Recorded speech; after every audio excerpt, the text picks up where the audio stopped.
ക്രിസ്തുവിൽ സ്നേഹം നിറഞ്ഞവരെ, വചനയാത്രയിലേക്ക് എല്ലാവർക്കും സ്വാഗതം. പെസഹാകാലം 2-ാം വാരം ബുധനാഴ്ച. കർത്താവ് നമ്മൾ എത്രമാത്രം സ്നേഹിക്കുന്നു എന്നാണ് വചനം പറഞ്ഞു തരിക. ദൈവം തൻ്റെ പുത്രനെ ലോകത്തിലേക്ക് അയച്ചതുവഴി ലോകം മുഴുവനും രക്ഷ പ്രാപിക്കുവാൻ, അവനിൽ വിശ്വസിക്കുന്ന ആരും നശിച്ചു പോകാതെ നിത്യജീവൻ പ്രാപിക്കുന്നതിന് വേണ്ടി തൻ്റെ ഏകജാതിനെ നൽകുവാൻ തക്കവിധം ദൈവം ലോകത്തെ അത്രമാത്രം സ്നേഹിച്ചുവെന്ന്.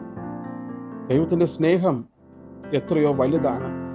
അവൻ്റെ ഛായയിലും സാദൃശ്യത്തിലും സൃഷ്ടിക്കപ്പെട്ട ആരും തന്നെ നശിച്ചു പോകരുത്. ഒരു പുൽക്കൊടിയെ പോലും ഏകാഗ്രതയോടെ ശ്രദ്ധയോടുകൂടെ മെനഞ്ഞ ദൈവം ഒരു മഞ്ഞുതുള്ളിക്ക് പോലും എത്രമാത്രം മനോഹാരിതയാണ്. അന്തരീക്ഷം വളരെ ചൂടാകുമ്പോൾ നമ്മൾ പറയും, ഇത് സഹിക്കാൻ പറ്റുന്നില്ല. തണുപ്പ് കൂടിയാൽ നമ്മൾ പറയും, എന്ത് തണുപ്പാണ്. അങ്ങനെ പലതിനോടും നമ്മൾ അതിൻ്റെതായ രീതിയിൽ വിരക്തി കാണിക്കുമ്പോൾ ദൈവം ഇത്രമാത്രം വ്യത്യസ്തമായി മനോഹരമായി പ്രപഞ്ചത്തെ സൃഷ്ടിച്ചുവെന്ന് തന്നെയാണ് നമ്മൾ മനസ്സിലാക്കേണ്ടത്. കർത്താവ് ആരും നശിച്ചു പോകാൻ ആഗ്രഹിക്കുന്നില്ല എന്നൊരു വലിയ ചിന്തയാണ് ഇന്നത്തെ 1-ാം വായനയിൽ അപ്പോസ്തല പ്രവർത്തനം 5-ാം അധ്യായത്തിൽ നമ്മൾ വായിക്കുക. നിങ്ങൾ കാരാഗ്രഹത്തിൽ അടിച്ച മനുഷ്യൻ ദൈവാലയത്തിൽ നിന്നുകൊണ്ട് ജനങ്ങളെ പഠിപ്പിക്കുന്നുവെന്ന്. അപ്പോസ്തലന്മാരെ പിടിച്ച് ബന്ധിച്ച് പൊതു കാരാഗ്രഹത്തിൽ അടച്ചിട്ടിരിക്കുകയാണ്. അവനോട് അസൂയ തോന്നി, അതുകൊണ്ടാണ് കാരാഗ്രഹത്തിൽ അടച്ചത്.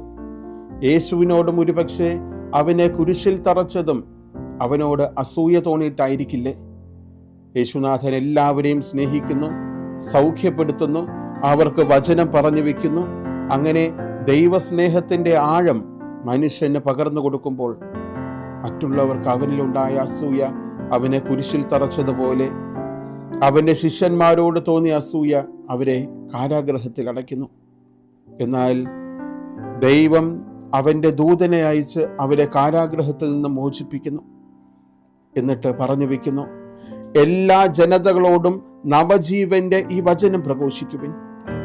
തൻ്റെ ശിഷ്യന്മാരെ വിളിച്ചത് അതിനു വേണ്ടിയാണ്.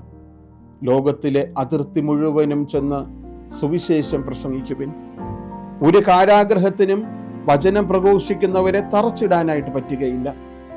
അതുകൊണ്ട് തന്നെയാണ് രക്തസാക്ഷികളായവരെ കൊന്നൊടുക്കിയാൽ അവർ അതോടുകൂടെ ഒടുങ്ങുമെന്ന് തെറ്റിദ്ധരിച്ചവർ ഇന്നും ജനമനസ്സുകളിൽ വസിക്കുന്നതും വിശ്വാസത്തിന്റെ വേരൂന്നി മറ്റുള്ളവരെ കൂടുതൽ കൂടുതൽ ദൈവസഭയിലേക്ക്, ദൈവജനതയിലേക്ക് ആകർഷിച്ചു കൊണ്ടിരിക്കുന്നതും. ദൈവത്തിൽ വിശ്വസിക്കുന്ന ഒരുവനും നശിച്ചു പോവുകയില്ല, അവർ വെളിച്ചത്തിലേക്ക് വരുന്നുവെന്നാണ്. അങ്ങനെ അവരുടെ പ്രവൃത്തികൾ ദൈവ ഐക്യത്തിൽ ചെയ്യുന്നുവെന്ന് വെളിപ്പെടുന്നു. ദൈവവചനങ്ങൾ മനുഷ്യന്റെ ഹൃദയത്തിൽ എത്രമാത്രം 30, 60, 100 മേനി വിളവ് നൽകുന്നുവെന്ന് ഈ വചനഭാഗം നമ്മളെ ഓർമ്മിപ്പിക്കുന്നു. ദൈവസ്നേഹത്തിൽ ആഴപ്പെടാം.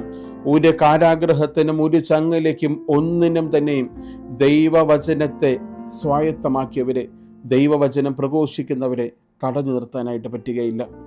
ക്രിസ്തുവിൽ ഒന്നാകാം, ദൈവവചനത്തിൽ ആഴപ്പെടാം. നിങ്ങളെല്ലാവരെയും ദൈവം സമൃദ്ധമായി അനുഗ്രഹിക്കട്ടെ. ആമേൻ.